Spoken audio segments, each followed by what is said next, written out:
Many of you right now have a husband because some woman that he really loved and wanted didn't want to marry him.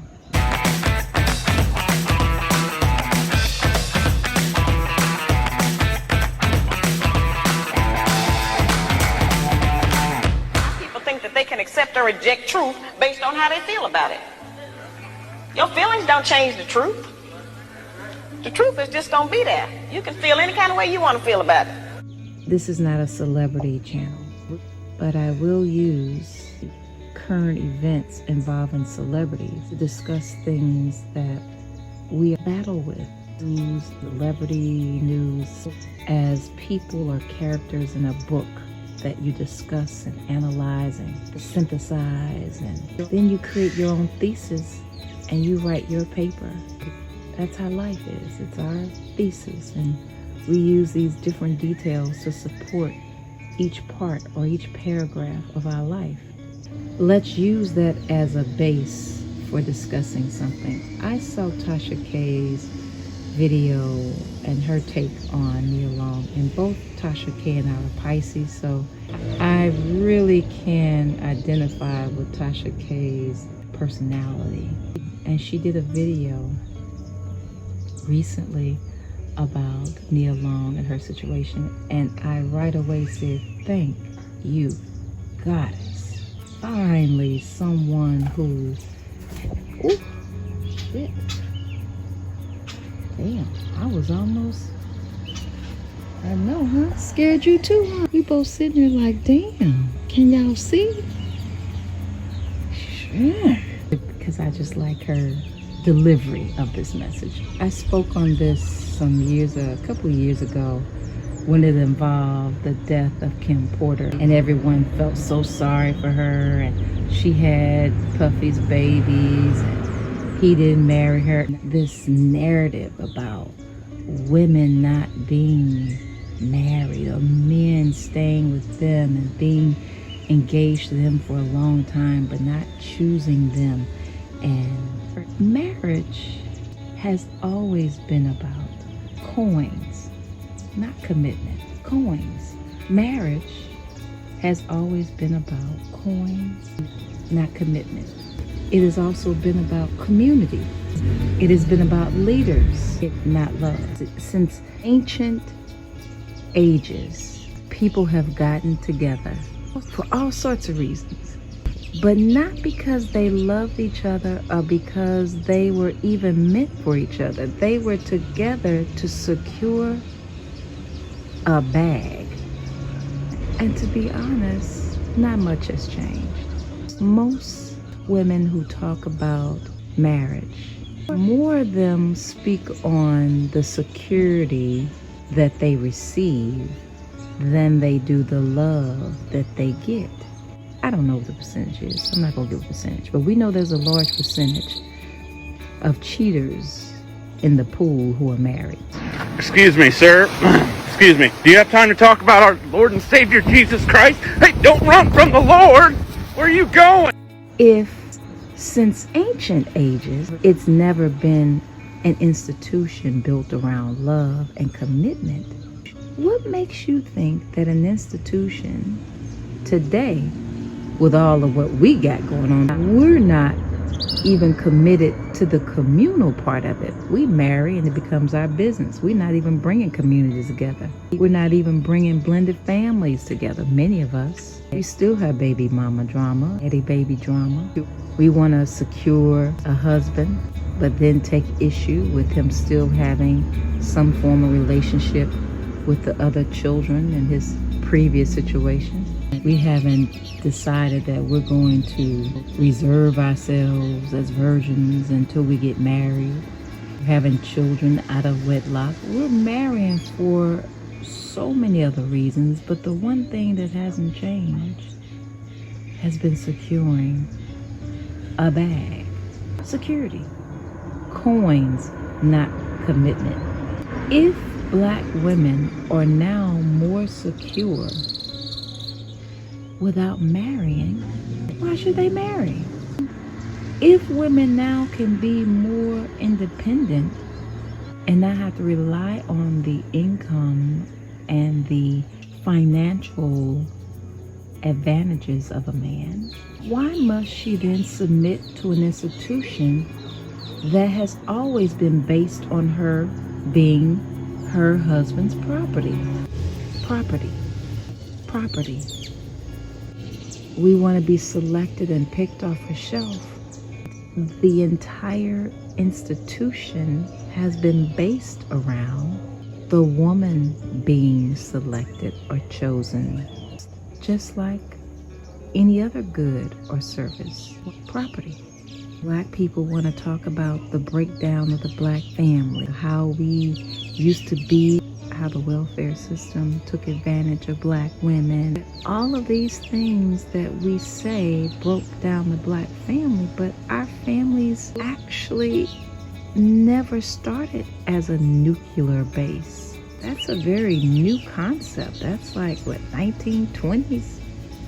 And then I think in the 1950s is when they started to actually propagate that, to put that out as an image that all people, regardless of who you are, should emulate. This nuclear family, that was something that most people, whether you were black or white, didn't fall into that. That was something with intent. It was televised, something to promote a different agenda. It's used as some bar of measurement, especially when it comes to black women. Why is she married? Why didn't he marry her? See, that's why y'all out here and y'all doing this but can't find no husband. Matriarchs in our families have existed. Again, all these things are about securing property, coins, not commitment. Leadership, not love. Communities, keeping the money in the family. Building, bridging communities. Love and loyalty have not always been at the center. And when it did become part of the center, it was forced. And it was used a model to mold everyone in. And now people are reevaluating and saying that mold doesn't fit. Many people always knew it didn't fit because there were always several traditions and belief systems and practices around marriages.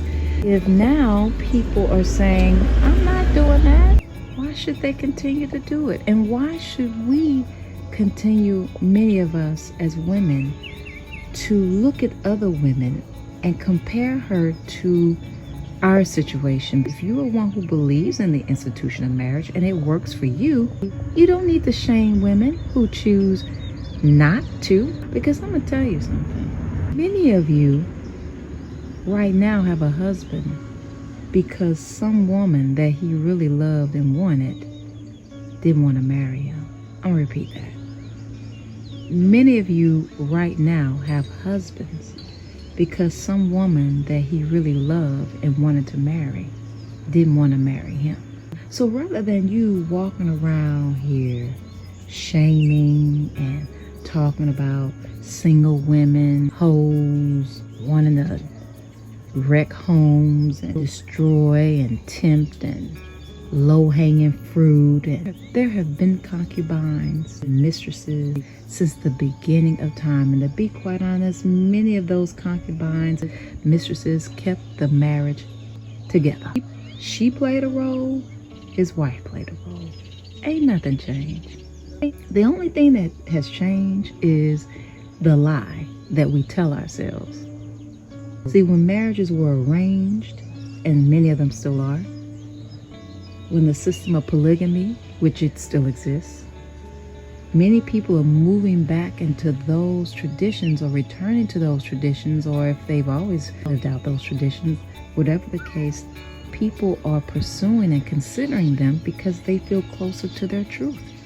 I used to, go to this bookstore all the time. Shout out to Community Book Center in New Orleans. That was my real education. Dillard is where I got my degree, but Community Book Center is where I got my education. So I was there one day in the bookstore in the 90s, and this sister gave me this book and said, she says, you're going to need this book. You're getting your degree, you're still here in school. You're going to need this book. And it was called Man Sharing. I had always been open to considering the idea of being a sister wife because it was something that I saw modeled in New Orleans at the time. I've never been intrigued or tempted or excited about the idea of walking down the aisle as being a wife in a nuclear sort of family structure. And because I am a free spirit, spontaneous, and I have different views, I figured I could serve my role, but I wouldn't want to serve it 100%. I'd have to share in that responsibility because marriage is a work. And why should I do all the work? That's my thinking. But those systems require maturity, respect, study. They require a lot of discipline too. At the time, I had seen it modeled. I had taught and tutored a child who was being raised within a polygamous family. So I had close ties to, a family who at the time were living in that structure. And I saw it to be pretty well organized, and they had businesses. Their children were siblings who knew each other. The mother shared in the caretaking. It seemed to work well. It's seen as, people sharing dick, but then we know that we're sharing dick. We know the numbers. You gotta know you're sharing dick. There's just, you'd be immature. There's just no way that you if you don't know you're sharing dick,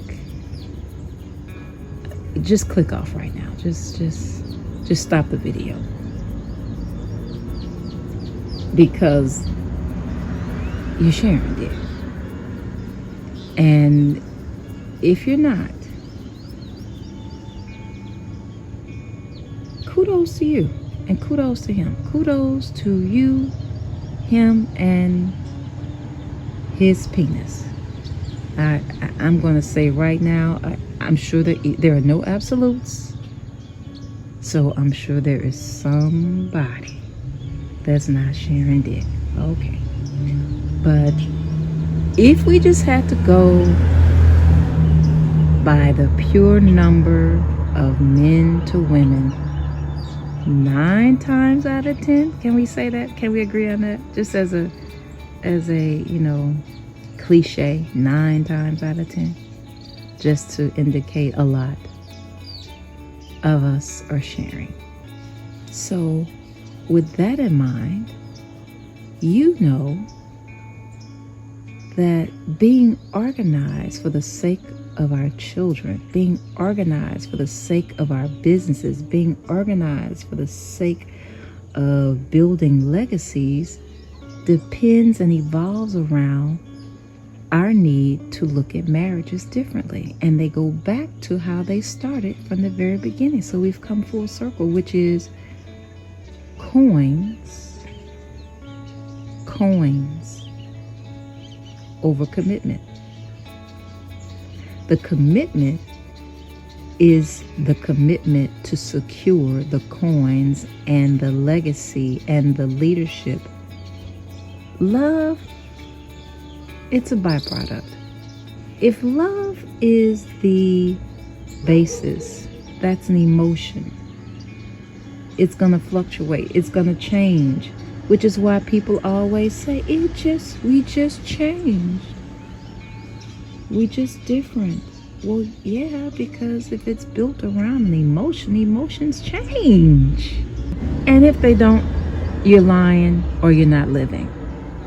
That marriage is going to change because the love changes. And many people who start out with the love meet challenges and fall out of love while married. If they work through it long enough, they then get to the friendship and the loyalty because now they've moved past the love part. They're now committed because it's no longer built on emotions. it's built around something solid. Coins, community, leadership, legacy. So, Nia Long, like so many other people, and part of it, of course, we know we always do that. Oh my God, they're so beautiful. And who would cheat on somebody so beautiful? We went through the same thing with Halle Berry. Oh my God, Halle Berry. Who would cheat on Halle Berry? And come to find out Halle Berry was being used and abused by so many brothers. I mean, like, why is beauty the bar? You see people marry people that we may say is less attractive every day. You know why? Because again, it's not even about looks. Looks, love, all those things change. You got people in marriages now married to somebody who don't look like what they looked like when they first married them. So why would you marry for looks? You gotta age. Why you want to get married by looks? If someone's shallow and young and immature, you know that if you choose someone based on their looks, now they got to be stressed about looking a certain way the entire time they're married to you. See, you got to keep yourself up. How I found you is how I want. Ain't nobody finna stay looking just like they look when you married them. That's immaturity. It can't be about looks and love. It got to be deeper than that, y'all. And listen, I ain't never been married. Always know who your source is when you listen to these people on these videos. Now, one of them, do your digging. In the case of me, you don't have to dig. I'm giving it to you straight. I have been a runner. I've been, in the past, a runaway bride. And it wasn't because I don't love hard or that I'm not romantic or that I can't commit. It's just, I honestly have never believed in the institution of marriage as set by the 1950s. The nuclear family has never attracted me. And my dilemma has always been finding a brother I could trust who was honest about his not being monogamous. Because I just don't see where brothers can be monogamous. I don't see it as reality. And so if I'm always trying to get them to say, hey, be honest about your position in this relationship and your behaviors and your desires and they're pretending because they love me and they feel they don't want to hurt me and they don't want to tell me the truth. But I'm saying, no, that is the truth. That for me, that is the universal truth, that people change. Couples don't always stay committed and for the love, and they fall out of love. So can we just keep coming back to reevaluate this commitment and the reality? Can we do a checkup to see where we are and not pretend that it's the same as it was when we said these things, when we were so in love and excited and doing all the things we were doing to make each other happy? And it just takes maturity to do that. And I just haven't found the most success in doing it. And not to mention, when you do really love someone and you're crazy about them, or you're codependent on them, or you have so many emotions wrapped around it that become more possessive than positive, then it's toxic anyway. You know, so I have also fallen into that, where it's, I still would be married to you, but if I'm saying you're mine, nigga, you're mine. I ain't sharing unless we say we're sharing. Now, if you say we're sharing, that helps me to put you in a different category, but most people are not going to tell you that you're sharing because they want to be special. If you are openly saying that, well, both of us are for the streets. Most people don't want to say that. They want to be for the streets, but they want to keep you at home. So I'm not giving marital advice. I'm simply saying to those of you who are single and happily single, and to those of you who are happily married, we're not the same. You can be happily single. You can be happily married. We don't need to be judged for being who we are and shamed for being who we are as single women who choose not to be married. Because it's not always a man's decision. Sometimes that woman has made that decision, and it's probably more often than many of you choose to believe, but it's because it's based on your strong emotions around being married and being selected and securing a bag. That's just not the value placed for many of us. I would much prefer loyalty and love over coins any day, because I got me. And with love, I think all is possible. If you have a love, then what else is there? What else compares to love? Some of my most exciting relationships where a person was broke. Now you hear that even in our families, you know. Dad and I were talking about this the other day, and how families used to travel and go to one house, sleep on the floor, the couch, the bed, all piled in one room, travel in one car to a destination. Now we gotta have our own cars, we gotta have our own hotel rooms, we gotta, we got all this material things, but the closeness and the love, something changes when money gets into the picture. Maybe not for everybody, but for many of us, let's just respect the decision and privacy of women who have their reasons for not being married. And it's not always because they're pretending that they didn't want to be married. Some women are really happily single, and they could be with a man and be in partnership with him, but not have to legalize it so that they're now his property. Know your history. Know the laws in your state. Know exactly who you are, because some of you don't learn that until it's time to separate. So was Adam and Eve married?